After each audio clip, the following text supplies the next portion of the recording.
Welcome and hello to all you wonderful people.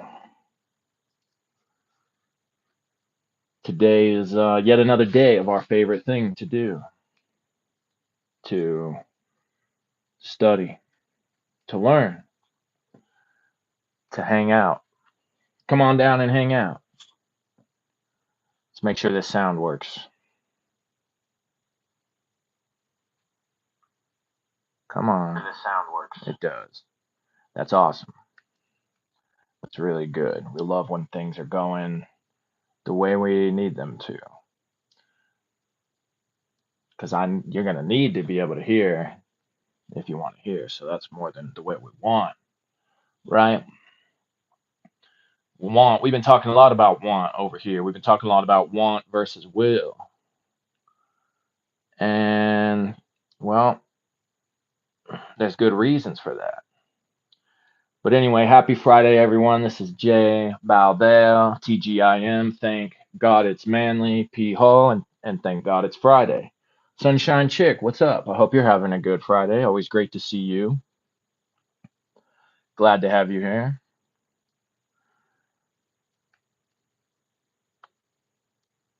Okay.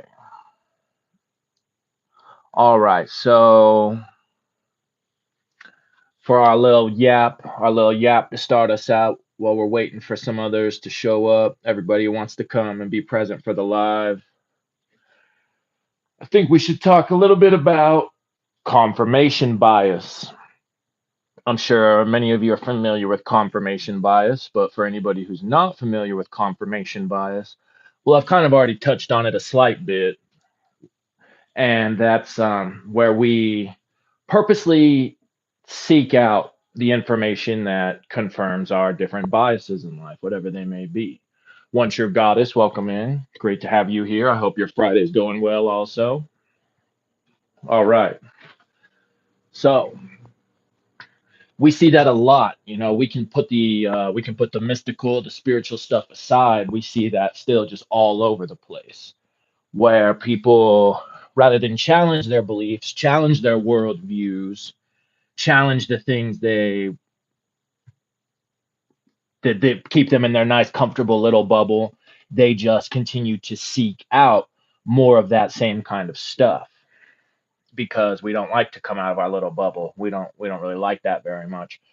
As human beings, I think that we mostly like to stay in our little comfy little bubble. And so, but it is important to be doing that. And so to me, it is a little concerning also that I'll see as I navigate these different groups out here, all these different spiritual groups, how I'll notice in chats on streams or even in comments where people will say things like, you're the only YouTuber I can listen to. I can't stand any of these other YouTubers. Nobody else is giving it like you. And so it's one thing if we kind of have our favorites, but it's another thing if we're just shutting the door to every other type of wisdom and just staying focused on only what one person is telling us. It doesn't help that a lot of these people are also kind of using these like marketing strategies, you could say, of where they're marketing themselves and their channels, saying things like, you won't find this information anywhere else on YouTube. Nobody else is saying this stuff. Well, yeah, definitely a lot of people are though. So you're wrong about that because even though some people, sure, some people have their own little flavor, some people have their own little, how do I want to say, they have their own little spin on things. I mean, that's kind of the same thing as a flavor. In that sense, sure, and each person is their own individual person. And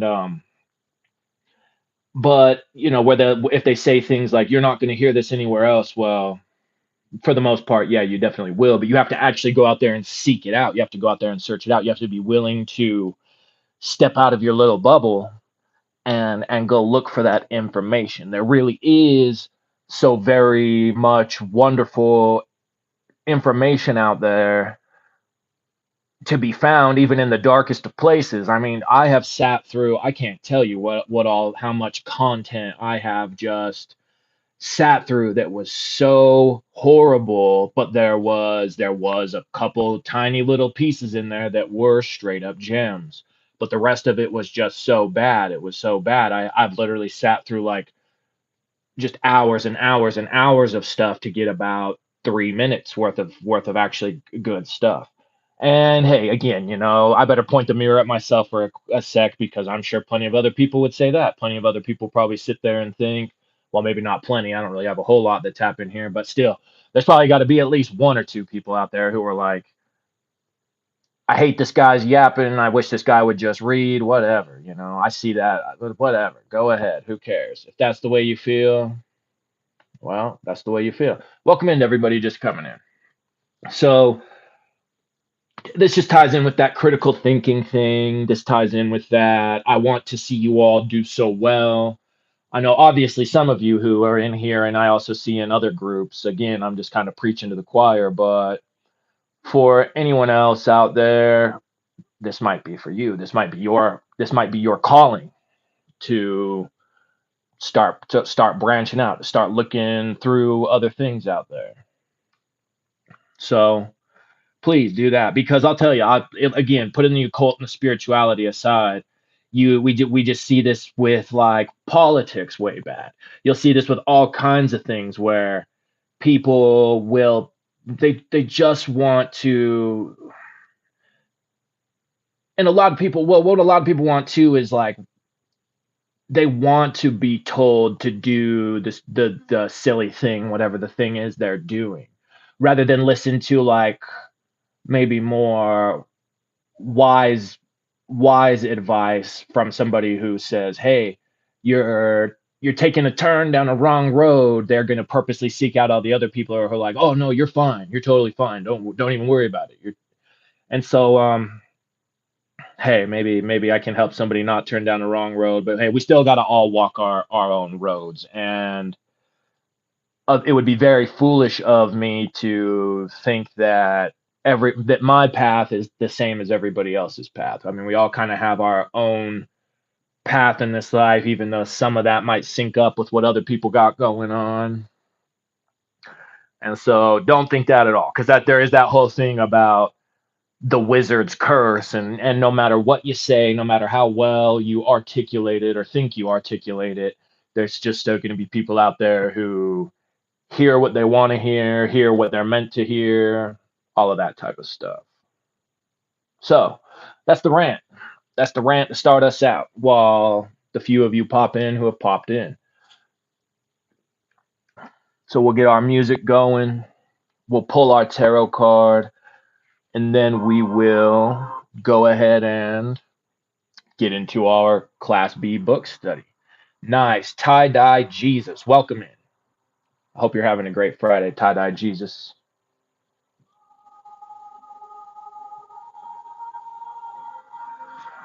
All right. So get our cards and let's see. Let's see what our Friday energy is today. Going into the weekend. What do these cards want us to know? Even that, see, there might be some people out there who are talking about who might think, oh, I hate the little tarot pull. But guess what? On the other side of that coin, there's gonna be people who are like, I love doing the tarot pull. So that's why I'm not trying to like totally seem like I'm taking a dump on anyone out here, because I do get that there's you got to take the good with the bad. And also, a lot of these people are my peers, you know what I mean, in this content creating world. As much as, I mean, I don't really care to make content as much as I just want people to get some very good information. And so far, this Manly P. Hall has been some pretty good information, very cosmic doctrine type. I did look into that what he was saying about the spores up in the stratosphere. And that's definitely a thing. Scientists have definitely figured that out. And so that's pretty cool. And also, I looked too, and this book was first written in 1942. So we'll take that grain of salt with it again, where this is about 84-year-old information. But knowing Manly, he did his very best to be very genuine with it. Okay, cut the deck, and then this card wants attention.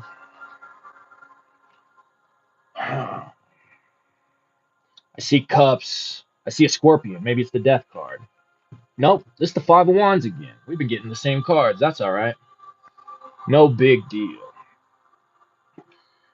Okay, so Five of Wands, where again we've got that conflict that we find in the world of Gibura, that warfare, but in that highest world, that archetypal world of fire, and that Saturn energy pouring it down.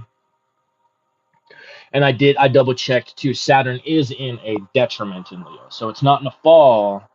I think astrologers, I don't know, if somebody out there is a much more learned astrologer, please let me know, because I'm like not the best in the astrology department.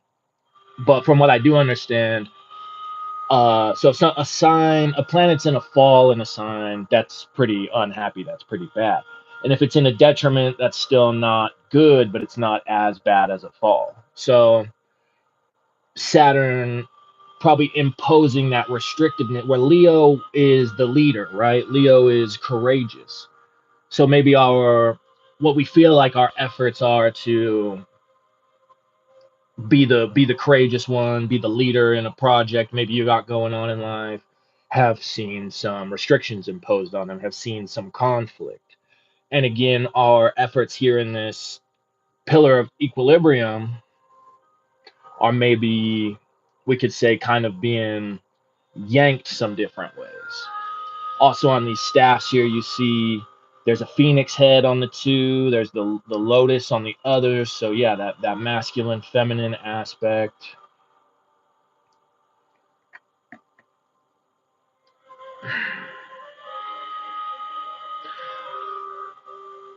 Huh.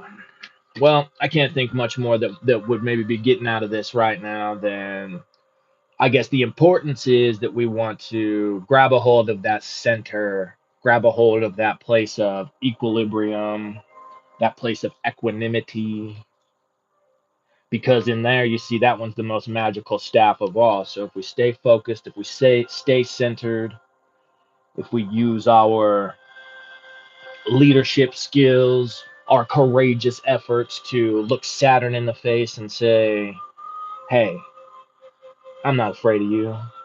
You're not gonna, you know what? You're gonna be my friend, not my enemy." All right, that's what I got for us for right now. That's our energy today.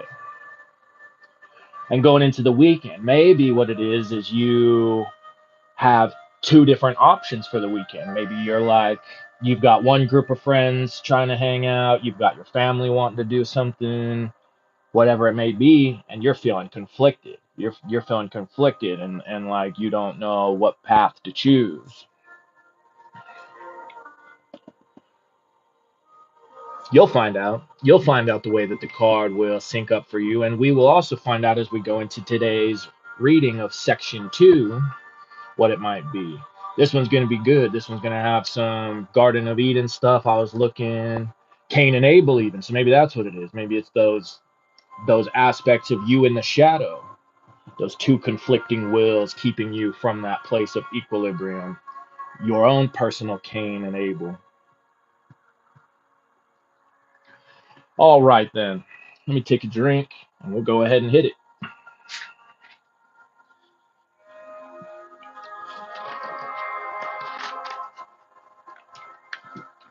This deck's been like this for me since I ever first got it.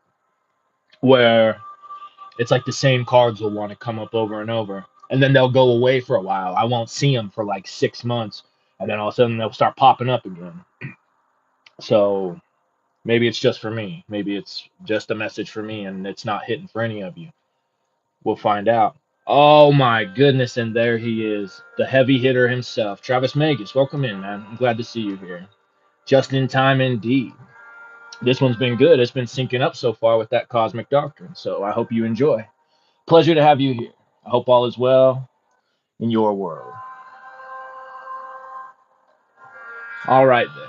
So, section 2, the 7 keys. The story of Adam and Eve, as given in the opening chapters of Genesis, has been considered an allegorical exposition of the cosmic process which resulted in the differentiation of the human species. It is important next to realize that the secret doctrine concealed in the Bible must be discovered with the aid of certain keys. Each of the myths, fables, and symbolic figures has at least 7 complete and distinct interpretations. In other words, to open the door, that is, unveil the secret, the key must be turned 7 times in the lock. In the ancient mystery rituals, the key was an important emblem of discovery or enlightenment. Neophytes received symbolic keys as part of their investitures. In the Mithraic rites, candidates were taken through 7 doors which they unlocked. And in the Egyptian mystery of the resurrection of the soul, the aspirant was brought to the gates of fulfillment and was interrogated by the keepers of the gates. It may seem strange that one story or account may have several meanings, but such is the working of the Kabbalah. In the original Hebrew, there were numerical and letter ciphers to aid in the decoding of the hidden information. Translation and editing have destroyed these older Kabbalistic patterns, and it is now necessary to have recourse to the fascinating field of comparative religion in order to unlock the biblical secrets. All right, well, that was a quickie. Quick little section or start to section 2, chapter 2, however, we're looking at these. And so, one thing I've learned, I mean, I'm no expert on the matter, but I do like to follow some of these different religious studies experts, some of them that focus on the more esoteric things, and then some of them that just focus on straight up like biblical studies. And one thing, so in the occult, we've kind of taken Hebrew and we'll say things like mem means water, but to my understanding, where that actually comes from is that it was based on an original hieroglyph that meant water, but that mem itself doesn't really mean water because it just makes the sound of m basically. And so I guess if we're using it in that tarot and tree of life correspondence as kind of a meditation tool, well, I don't really see a problem in that, but just something to keep in mind. That's why I say do your best to look around here at all this type of information. You know, if this is stuff that you're really passionate about and really want to fully understand, then there you go. Okay, so we'll go on to Adam and Eve. As an example, ADM, Adam, is first of all species or kind, meaning a particular generation, a genre. ADM is also a symbol of Adonai, the creating Lord. ADM is also Aries, the first sign of the zodiac. ADM is the incarnating ego, the father of the multitudes. ADM is the human principle perpetuated forever in the seed. ADM is again protogenos, protogenos, the ideal or archetypal pattern. Plato's idea or logos. ADM is the universe whose body nature is and God the soul. ADM is the first race of humanity and, by analogy, the first subrace of each of the following races. ADM is the sun, and also, in the story of the Garden of Eden, the typical neophyte seeking initiation into the mystery. This one symbol indeed plays many parts. The first man becomes the figure of all first things. Of the sciences, he is mathematics. Of forms of knowledge, he is pure wisdom. Of religion, he is the esoteric tradition itself. As this subject is developed, the endeavor will be to show you how all of this is true. It is also important to remember that nearly every personality described or discussed in the Bible is primarily a symbol, not an historical individual. So see, that's where I take some of this with a grain of salt for sure, because I think that there probably are Bible scholars out there who would say otherwise, that some of these people they were able to verify historically, but I'm not that Bible expert. It is a great mistake to believe that there is great spiritual virtue in the perpetuation of history or the worship of ancestors. The virtue lies not in the accepting of the sacred writings, but in the discovery and application of the ever living truths secretly hidden in the scriptural books of the world. The creation of Adam is described in Genesis chapter 2, verse 7. The creating power formed man of the dust. In the Kabbalah, this man is called Adam Kadmon, or the species formed of the red earth. The meaning of red earth in this sense is most obscure, but certainly it has no reference to physical soil. In a cosmic sense, the universe is fashioned of a fiery nebula, and the whirling fire mist from which the cosmos was formed is the red earth. The ancient writings, in describing the generation of the physical bodies of the animal and human kingdoms, declare these vestments, coats of skins, to have been exuded from the auras or superphysical bodies of a divine race which dwelt in space, i.e., the Earth's outer atmosphere. This teaching requires considerable explanation. Man consists of three parts or natures. The first is the divine principle, a spiritual substance identical with spirit and space. The second is a sidereal nature, sometimes called the soul, and constitutes a superphysical body. The luminous chitin. What's chitin? What's chitin?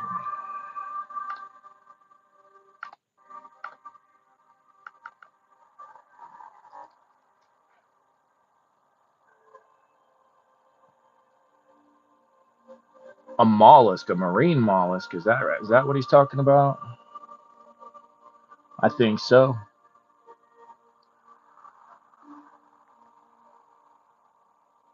Huh, okay.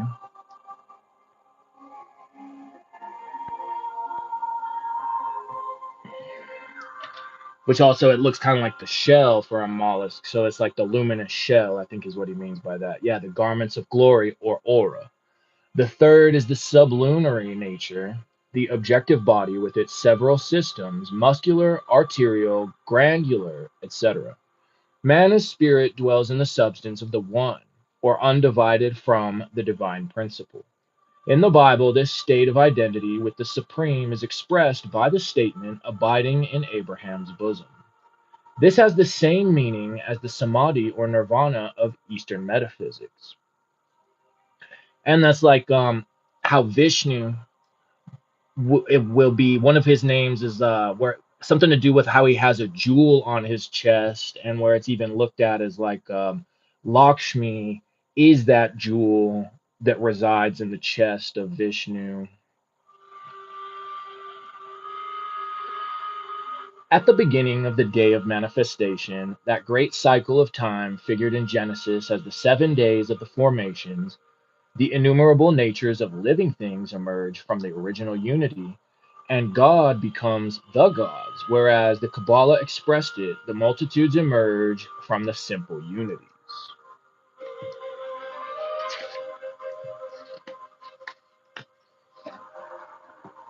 This emergence of the gods is their descent into the state of individualized things. The primordial sparks robed themselves in the luminous chitins, or superphysical bodies.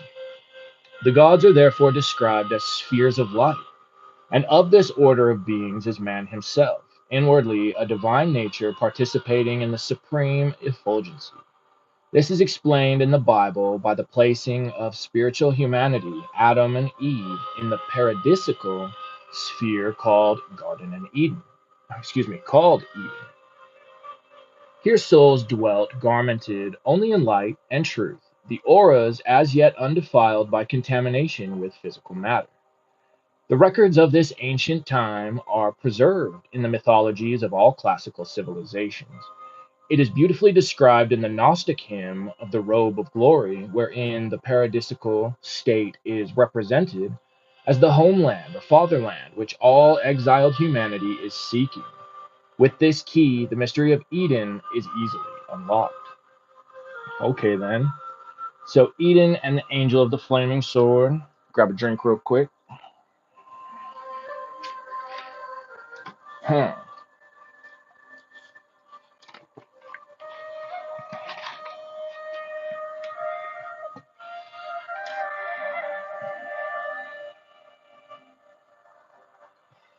All right. Eden and the angel of the flaming sword. The Adamic being is given dominion over the garden, always a symbol of the astral world, what Levi, the transcendentalist, calls the astral or magical light. The same allusion to the garden occurs in the story of Parsifal. Here, Klingsor attempts to delude the Knights of the Grail by creating a magical garden filled with the enchantments of the senses. In some of the ancient books, the universe is called a garden, and the planets and suns are flowers blossoming in space. With Adam, the human life wave, abided also the seeds and germs of the several other kingdoms. In Genesis chapter 2, verse 19, the creating power fashions the animal kingdom. The intellect of Adam named, that is, examined and understood all the creations. The next important allegory relates to the creation of Eve, the female or negative principle. To understand this, we must realize that the original Adamic man, that is, the spirit in its luminous vestments, was in itself androgynous. According to the ancient Jewish legends, Adam was formed with two faces and two bodies united back to back. That is, with two natures, each facing in the opposite direction. That's like Janus, the Roman, I'm pretty sure it was Roman god who was that's where we get the name January from, who was facing two-headed, facing front and back like that. In the authorized version, the creating power is said to cause a deep sleep to descend upon Adam, and from his side Eve was created. Genesis chapter 2, verses 21 to 23. Eve is the etheric principle, called by Plato the principle of generation. This is exuded out of the auric body in the same way that the hard shell of a snail is exuded from the soft substances of its body. That's a fascinating way to look at it.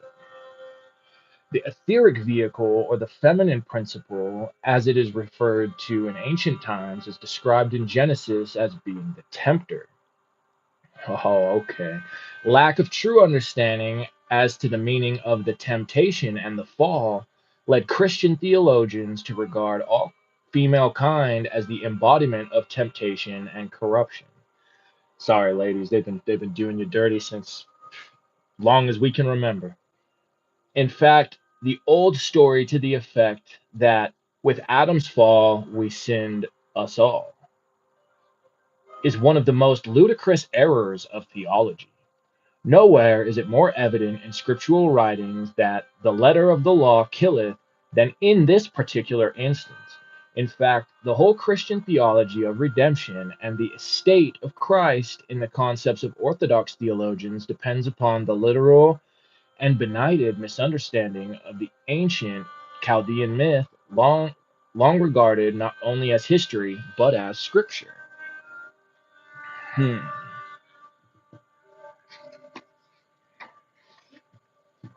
The third chapter of Genesis opens with the description of the serpent and contains the account of the temptation and fall of the first man. The old Jewish mysteries declare the serpent to be a symbol of Samael, the archangel of Mars, and the master of the astral light. Yeah, so like you can see, or you can look and see. So it's one thing, at least I find kind of fascinating, is you can go look at like the seal of the seven archangels, and Samael's on there. Along, I can't remember all of them off the top of my head. So it's like, well, I guess what I'm saying though is that in that way that God doesn't make mistakes, and in that way that if in that original seal of the seven archangels, Samael is there, and still a lot of people use that in their practices, in their view of things. It's like this angel was a very important angel. In scriptural writings, serpents are frequently used to represent currents or waves of force moving in space. The Midgard snake of the Nordic Eddas and the Orphic serpent twined about the egg of the year are both symbols of the zodiac and the serpentine course of the sun. The erect serpent of Egypt and the hooded naga of India and Cambodia signify the spinal fire in man. The winged serpents of Gobi and the Taoist dragons of China represent both the psychic forces of the soul and the initiates, or sky men. The Indians of the southwest of America have serpent symbols of similar significance, and the Quetzalcoatl, or feathered snake, of Central America is a symbol of the initiate or high priest. The Druid priests of Britain and Gaul called themselves serpents, and these too are the snakes that St. Patrick is said to have driven from Ireland. Hmm. The reader of the Bible should be acquainted with these records, for it is only depth of scholarship and breadth of understanding that can interpret correctly the serpent symbol in Genesis. The astral light over which Samael has dominion is the sphere of imagination and desire. And since Samael and Lucifer are often looked at the same too, that astral light, but just the light that has to enter your eyes in the first place to be able to see everything around you here in the material realm. Could be an aspect of that light bringer, is literally the light that's brought into your eyes and in your mind now creates this world all around you. So that's why I definitely wonder a lot of the time for how much different it is for people who are blind, like what they're still, if they're just seeing absolute darkness, or if they're still seeing some kind of something, but it's just way different, you know? And well, it's going to depend on the level of blindness, the type of blindness, and all that. In the Kabbalah, it appears that Samael is the adversary, yet in the authorized version, there is no explanation for the existence of the tempting serpent. None why the all wise Creator should have placed it in the garden to corrupt this noblest work of God, man. The key to the riddle lies in the metaphysics of the Persians, which in turn was derived from the most ancient religious mysteries of both the Near East and the Far East. It is explained that good and evil, so called, are but the aspects or qualities of one principle. For example, creation brings into manifestation the innumerable hosts of lives which lie sleeping in the infinite. In this respect, creation is release or expression and therefore good. But creation also infers certain limits and boundaries being placed upon space. So that's like how in Genesis when it would say that God looked at these different creations and saw they were good. That's what he's touching on there. And that's why I also say this idea of good and evil that you might have learned from the church or isn't necessarily correct, but if you look at it in the way even Swami V said, where good is anything that takes us Godward and evil is anything that takes us farther away from that, then that's a much better way to look at it. Let's see. Thus, the very world, which is man's sphere of opportunity, is also his living tomb, and in a sense, therefore, evil or adverse to the luminous inner self that must dwell so long in the fetters of matter. Every action, therefore, of the creating power is described as bringing into manifestation not only a good, but an evil spirit or angel. A simple example of this is the modern problem of invention. Whenever a man invents some new and useful improvement to make life more secure and comfortable, abuse inevitably follows. Good laws are perverted by selfish men. Great ideals are brought down to 1,000 purposes inconsistent with the original dream. Primitive men realized that, you know what's a good, I'm going to stop real quick. What a really good example of this whole idea of wokeness, right? Because before it got turned into what it is now, the whole idea was that you're well, on the one hand, sure, you're awake to all the crap going on in the world, but more so just that, even if you look at it as that waking up from the matrix, waking up to your real spiritual nature type of way, like in the true sense. But now it's just this exact thing has happened to it. Primitive men realized this, and the earliest scriptures teach that the universe is a battlefield of good and evil impulses, which they termed gods and demons. Even as God was the chief and lord of all the benevolent forces, so the evil agencies or negative attributes are personified in one offending being, variously named Satan, Lucifer, Yama, Loki, Hades, Kali, etc. Oh no, they did Kali like that? Come on now. In the third chapter of Genesis, the adversary is Samael, the serpent, and like Mephistopheles, why am I screwing that one up right now? I'm used to seeing it as Mephisto. Mephistopheles. It is a spirit of negation, part of the power that still works for good while ever scheming ill. Mephistopheles, that's how it is. I was like, man, I know how that's said too. Mephistopheles, that's the way. Okay, and over here we've got a picture. Take a look at real quick, where we see this Kabbalistic figure of Adam, according to Manly here.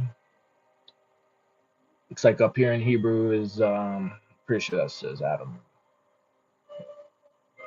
No, no, it doesn't. And let's see. Adam Kadmon. Yeah, exactly. That's who, yeah, that's because that's what it says down here. In this diagram, Adam Kadmon. It's really hard to tell. It's small, but I don't think that it says that. That's definitely an Aleph, but the rest of that doesn't look like what would say Adam Kadmon. Because then there would be a Dalet right after that Aleph, and then a Mem, and that's not what it is. It looks like Aleph Yod Vow, or maybe Noon Final. Okay, but anyway, so he says Kabbalistic figure of Adam. In this diagram, Adam Kadmon, the first man, stands crowned with the celestial glory. On his body are the symbols of the 10 worlds or emanations. From the figure, we are to understand Adam as cosmos, or the one life, manifesting through what Pythagoras called the decad or decimal system. In this symbol, Adam is himself a figure of the tree of life. This interpretation gives a new and richer meaning to the biblical allegory of the first man. Okay, then. Oh, I wonder if it's supposed to be Ein, and then that might be a Samic, although that doesn't look like a pay down there at the end, but it might just be a, if Manly Hand drew this, or if he had somebody else do it, then that, yeah, that might be Ein Sof then, because yeah, that definitely says Kether.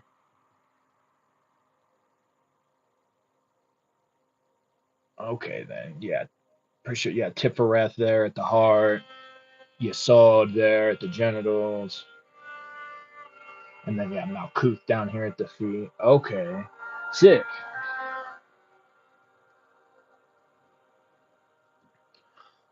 All right, so he goes on to say, in the formula of Pythagoras, unity alone is perfect wisdom, for wherever there is division, desire is born.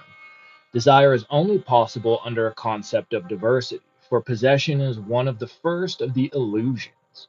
Desire leads to an innumerable array of other evils, and is itself rooted in ignorance, which in turn is man's inability to perceive the sovereign oneness of all things. The chapter further explains that there are two trees growing in the Garden of Eden.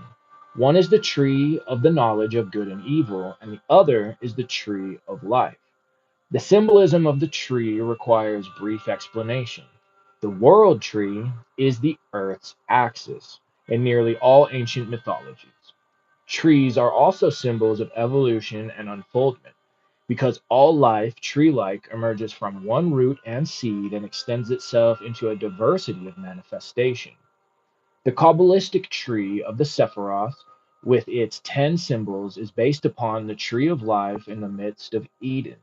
The tree is also the symbol of racial development, and even now, nearly all forms of evolution are diagrammed in the form of a tree. So also our genealogical systems. The tree becomes the symbol of continuity. Special trees have particular symbolism, as the pine tree of Attis, which has become the modern Christmas tree. The cedars of Lebanon was a title bestowed upon an order of ancient priests. According to one derivation, the word druid means tree, and the Dryades were the tree spirits in the classical Greeks. All these interpretations are significant, but there is another more imminent in its inferences. There are two great systems in the body of man: the tree of life, which is the arterial with its roots in the heart, and the tree of the knowledge of good and evil, i.e., the nervous system. Oh, manly P, which has its roots in the brain. These two trees, well, then that would just make perfect sense, right? When he breaks it down like that. These two trees are physical manifestations of a complicated network of branching energy currents in the aura or superphysical bodies. Okay. In medieval art, it was customary to represent the tree of the knowledge of good and evil in the form of an apple tree. Significantly, this fruit has been concerned with two important episodes in the history of man: in the apple that Eve ate and the apple that fell on Newton's head. Right, Travis? Travis Magus says the nervous system, right? Yeah. These two apples have changed the course of history. The older mystical writings show not an apple, but a pomegranate, and Greek statues of Kore and Persephone frequently depict these fertility goddesses holding pomegranates, right? Because in the myth where Persephone was kidnapped by Hades, he tricked her and gave her a pomegranate, and that's what made it so she couldn't leave the underworld, or had to at least stay residing there for part of the year. This fruit also had a place in the rituals of the Eleusinian mysteries and seems to be the original of the Chaldean apple. Madame Blavatsky in Isis Unveiled showed that the third chapter of Genesis was part of an ancient mystery ritual representing the drama of initiation into the higher grades of the esoteric school. In the Kabbalah, Adam is described as attending a school of the angels in heaven. It was in this celestial academy that the first man received the keys to that secret doctrine which has descended through an unbroken hierarchy of initiated priests since the first dawning of human consciousness. The angel Raphael visited Adam and Eve in the garden and discoursed with them concerning the mysteries of the soul. According to Madame Blavatsky, the disobedience of Adam and the eating of the forbidden fruit represented an effort to secure the esoteric wisdom without being properly and duly initiated. Oh no. Oh no. Don't get me started. In other words, it was a violation of the laws of the mystery schools, an attempt to storm the gates of heaven. Oh no. For and didn't Jesus say something about, oh, I can't think of the quote right now. Travis, maybe you know the one where it's like, the kingdom of heaven is violent and the violent take it by force, I think is how it goes. For this violation of primitive humanity was exiled from the spiritual state, and the symbolic fall occurred. By another interpretation, equally significant, the serpent tempter represents the intellectual principle. This is evident from the words of Jesus in the New Testament: be ye wise as serpents. The intellectual principle leads to the experience of conscious self responsibility. This is exile from the Edenic garden of innocence, spiritual infancy. The evolving intellect of primitive man brought with it a gradual extroversion. From an inward contemplation of spiritual principles, man came to recognize an external life. Huh. Slowly, the inner senses were dimmed and the perceptive powers correspondingly strengthened. The result is man's present state, in which he has little, if any, inward life, and is entirely overconscious of the significance of outward circumstances. And Travis Magus says, Matthew 11:12. And from the days of John the Baptist until now, the kingdom of heaven suffers violence, and the violent take it by force. Thank you. Appreciate that. And it's kind of like that because of our senses, this world that some would argue is actually the most fake of in terms of, like, if we're thinking of it in terms of planes, that here down here in Asaya, that this is actually like the most fake, quote unquote, but because of our senses we perceive it as the most real. And that's a lot kind of what he's saying right here, is that we've like overcomplicated and externalized what would otherwise be an internal ordeal.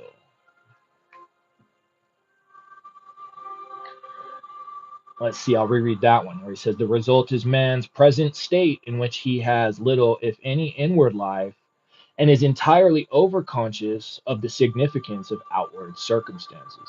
The inner life is the paradisical or Edenic state. The outer life is the relapsed or fallen state. Oh, no. The resurrection promised by the messianic dispensation is the restoring of the inner life, the conquest of the external or sensory sphere. All this is clearly shown in the teaching of Buddha and is an essential part of the dicta of Plato. The creating power, in its aspect as the law of nature, now pronounces a curse upon the disobedient mortals. They are doomed to the cycle of birth and death. They are no longer supported and sustained by the inward light, but must struggle to survive in a universe of doubts and fears.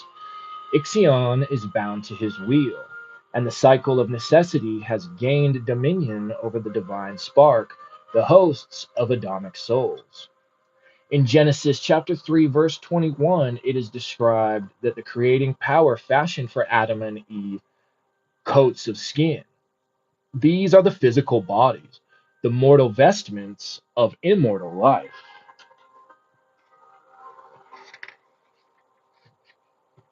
Man's memory of his heavenly state is obscured by the world of matter, and he is cast forth from the abode of peace. At the gate of Eden, the creating power placed cherubims, or I think some people say cherubims, and a flaming sword to guard the sacred garden, that Adam and his progeny might not return to it again. It is interesting that Solomon, when he built the everlasting house, should have placed upon the doors of the temple cherubims with the flaming sword. This is the key to the whole mystery. Eden is the first holy of holies. Its significance is identical with that of Aditya of ancient temples. It is the heart, the sacred place. That's exactly what Sri Ramana says. It is also symbolic of the state or condition of sanctity. The temple is not a building, but a state of consciousness, an inward realization. He who attains to this realization enters the holy place, which is guarded from the profane by the keepers of the gate, the testers or initiators. Philo Judaeus declared the cherubims to represent clouds or obscurations which conceal Eden from the profane. These clouds are the ignorance, benignedness, or perversion of the unredeemed, which must forever obscure sacred things. Dang. Dang. I need a little water before we do Cain and Abel.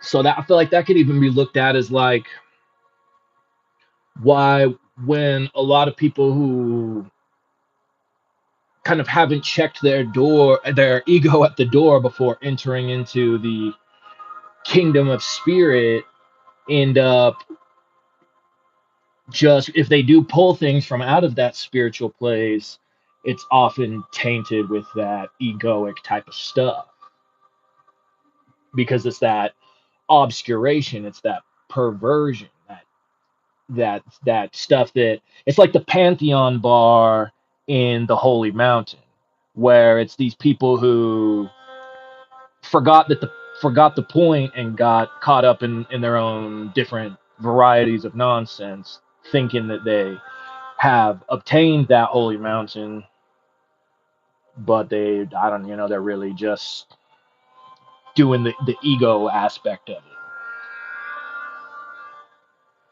All right, Cain and Abel. In the first verse of the fourth chapter of Genesis, Travis Magus says, "The Holy Mountain. I'm overdue for watching that again." Yeah, yeah, for sure. The goddess and I were just watching it the other night, and that that scene especially, where I'm thinking, man, this is what we see a lot out here. Is we see a lot of people who, like the guy who says the Holy Mountain is right here in my mouth. My words are the Holy Mountain or whatever. Oh boy. Or even the dude, they had the dude in there was talking about the cross and Jesus were a mushroom, and we just see that all over social media, people saying stuff like that, people going on the Joe Rogan podcast saying stuff like that. I mean, like, it's not like there's not some truth to it, but it's like they're taking that tiny nugget of truth, wrapping their ego all around it, and it's just turning into something not so good. All right, so Cain and Abel. In the first verse of the fourth chapter of Genesis, Eve says, "I have gotten a man from the Lord." The ancient Jewish mysteries declare this to mean that Cain was not the child of Adam, but the archangel of Samael, the serpent, the mysterious luminous power at the root of all human perplexity. In the authorized version, the translation is so obscure that both Adam and the Lord are referred to as the fathers of Cain. But the early rabbins knew their scripture better than the 17th century theologians, and the old commentaries insist that Cain was the son of Samael. Abel was the son of Adam. Cain was the embodiment, therefore, of cosmic fire. Abel, the son of agrarian principle. Huh. It was for this reason the Hasidim explained that the offering of Cain was not acceptable to the Lord, leading to the first crime, the murder of Abel. That this story also relates to the mystery rituals is evident from the words of Voltaire, that the Samothracian mysteries were the account of a brother slain by his brethren. Early efforts were also made to identify the drama of Osiris and Typhon with the Abel Cain story. The murder of Abel is one of the most difficult of the allegories to interpret, but in substance, the story unfolds as follows. If we understand Adam to be man, the incarnating ego, the one father of all the bodies that are manifested by an entity during its life cycle, we will realize that by the fall is described the descent of this egoic vortex into the sphere of generation. It first produces phantom forms in the astral light, a progeny of demons by Lilith, as explained in the ancient commentaries. Later, by union with the humid principle, Eve, it begins the generation of bodies. This mystery being cunningly concealed under the genealogy or the descent of the patriarchs. In the process of generation, polarity must first be established. In the Chinese cosmogony, which by esoteric interpretation is also anthropology, the creation arises from the endless strivings of two principles termed yang and yin. In the Greek system, aether and chaos are the polarities from the minglings of which the cosmos is fashioned. As the physical universe is engendered from the opposing of polarized forces In like manner, the soul arises from the striving of the polarized will and by an alchemy within the consciousness itself. I think it's supposed to be Jakob Bohm, the German theosopher, depicts this striving within the self by a series of symbolic figures showing the eternal battle between light and darkness, between action and inertia, wisdom and ignorance, Rajas and Tamas, right? Later, Johann Gichtel illustrated Bohm's principles with a series of curious engravings, now extremely rare, but the best mystical key ever prepared for the interpretation of the scriptures. Cain and Abel represent the first discord or confusion arising in the superphysical organism of man. It is evident that the allegory has universal application, or it would not be part of the mystery rituals of many ancient orders. Furthermore, it is known that all these rituals relate to the unfolding of the human soul. So Cain and Abel must be some part of the consciousness of man.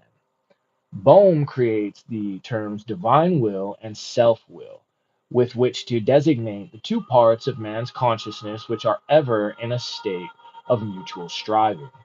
The allegory of Lucifer and his battle with Michael the archangel has a similar interpretation. The war in heaven being merely the conflict within the soul, or superior nature, as contrasted to the body, which is the earthly nature.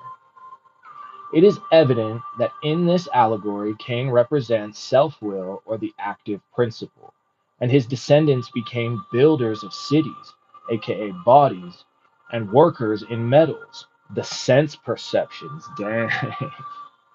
Tubal Cain, described in Genesis chapter 4, verse 22, and who later occurs prominently in the Masonic allegory, first pounded swords into plowshares.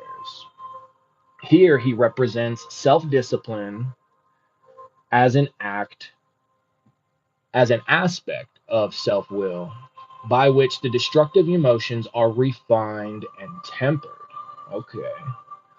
The descendants of Cain were all wanderers and artisans and of the race of builders, and in the 23rd verse of chapter 4, it seems that the crime of Cain is repeated by Lamech, his descendant.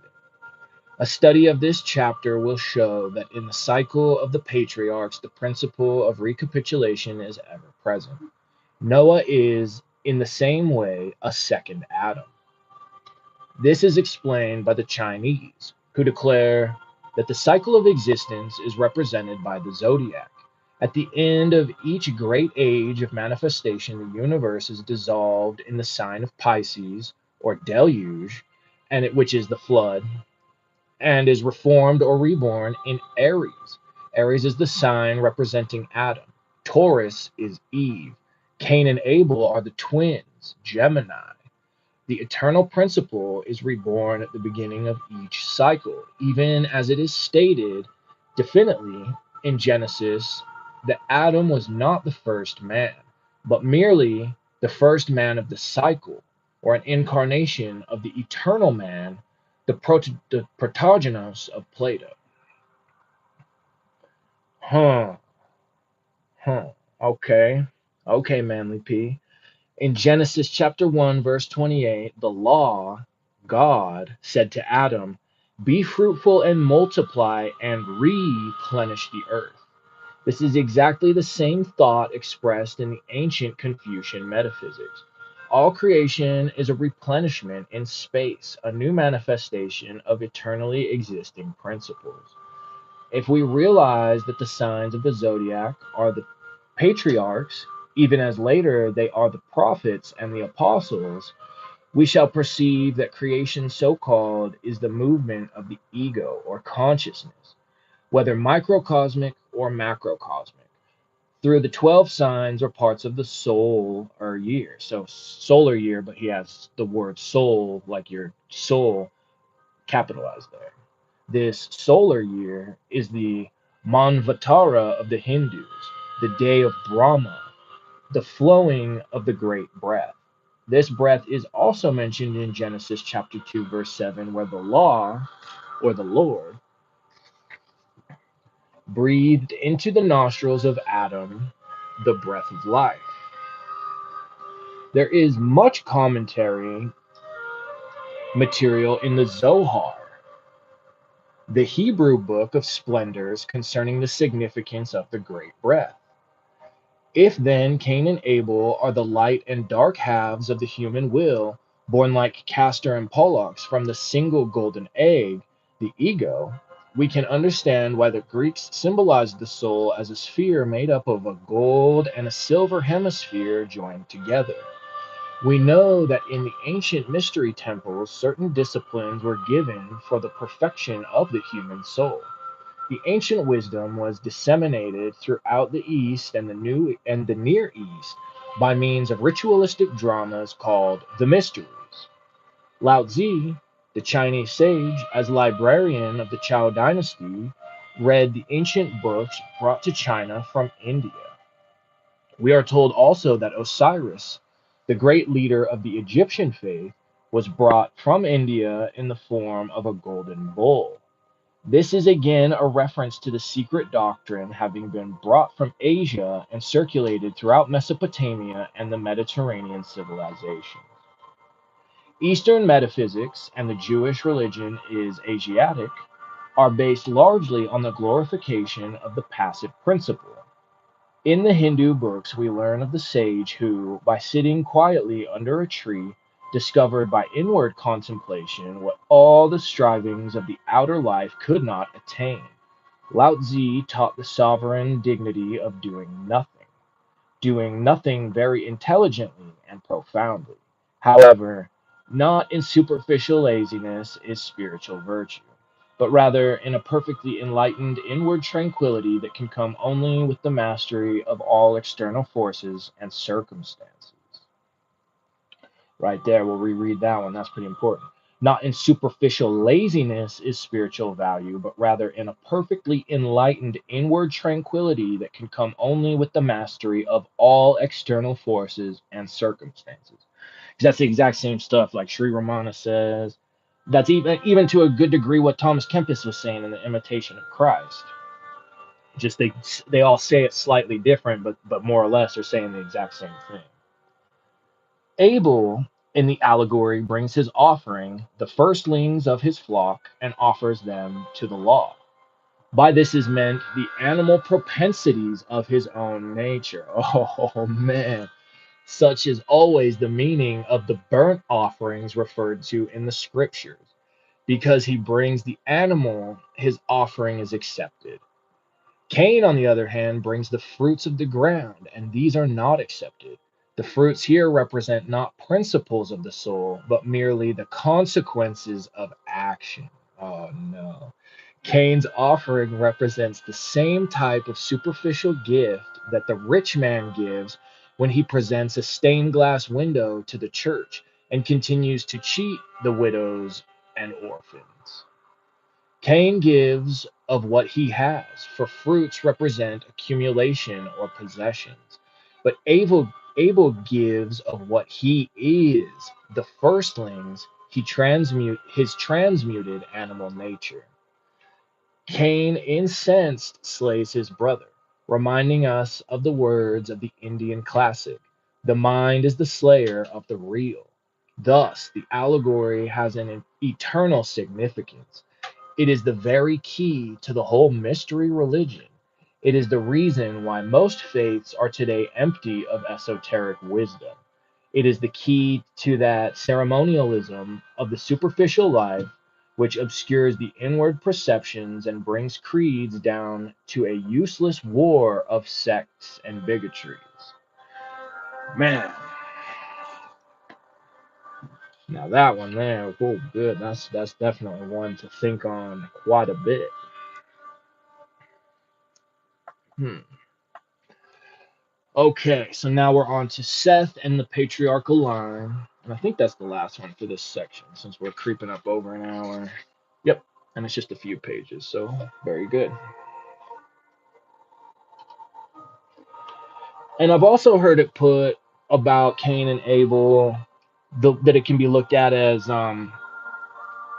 Abel was that lower self, and so that's why Cain slayed him, quote unquote, was because that's kind of part of the goal, is that we're trying to step into that higher knowledge, aka that knowledge and conversation, that union. And so in doing so, that that evil twin, so to speak, we're slaying, which you could just look at as integrating. So that's another spin I've certainly heard on that Cain and Abel myth. All right, Seth and the patriarchal line. The fifth chapter of Genesis is devoted to the genealogy of the patriarchs from Adam to Noah. It will be observed that in this chapter there is no mention of either Cain or Abel. Seth, therefore, is established as the founder of the races of the earth, begotten in the image of Adam, his father, even as in his turn Adam was begotten in the image of the Lord, the creative hierarchy. Much has been made by biblical students of the extraordinary length of life attributed to the patriarchs. In chapter 5, verse 5, Adam's age is given 930 years, and in verse 27, Methuselah is recorded as living 969 years. I'm glad he's touching on this, because I was wondering if he would, and I was hoping he would. It should be understood that these numbers are Kabbalistic. They refer not to the span of individuals, but the duration of families, clans, and blood records. Also, in the Jewish system of metaphysics, each of the numbers is symbolic of certain Hebrew letters. These letters form words according to the ancient hieroglyphical system attributed to Moses. Proper decipherment of these symbolical ages reveal the astronomical and cosmological import of the patriarchs and their lives. Travis Mega says the old folks used to say he old as Methuselah. That's funny. Okay, so gematria, right? We learned a little bit about that in the QBL study. We've learned about that on Travis's channel a bit. Gematria is what he's referring to here.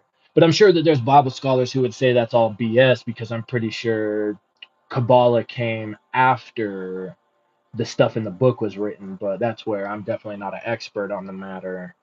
So, but that doesn't mean that maybe Gematria didn't still exist as an aspect, as like an initiated aspect of the Hebrew language before Kabbalah really came along. Okay, so yeah, right, I finished that one. Okay, realizing that Adam is not an individual, but the human life wave, it follows that his children and their children unto the 10th generation are the branchings and forkings of the racial tree. Also, the differentiation of the cyclical currents by which the life of man and the life of the world are sustained. This explanation solves such problems as arise in Genesis chapter 4, verse 17, where the wife of Cain is mentioned. Yet the scriptural accounts infer that at the time Cain and Abel were the only progeny of Adam, supposedly the only man in the world. Also, in the same verse, Cain builds a city which he names after his son. One man could scarcely build a city, nor could the abode of one man be termed a city. But when we realize that Cain is a race, we then understand that the story of Cain's wanderings is an account of racial migration. By Seth is to be understood a new generation, one which takes place of the earlier creation that had failed and destroyed itself. An account of this earlier race is to be discovered in both the Chaldean and Chinese writings. The historian Berosus describes the monsters that were formed in the primordial Ilus, the slime-born, the monsters with many heads, a strange order of prehistoric composita, which vanished away in the dawn of time. In the Gnostic remains, it is described that the Demiurgus, or creating power, fashioned innumerable bodies while experimenting with the cosmic substances. Most of these bodies were incapable of containing a mind. They were the night born, the false birth, the monsters of the abyss.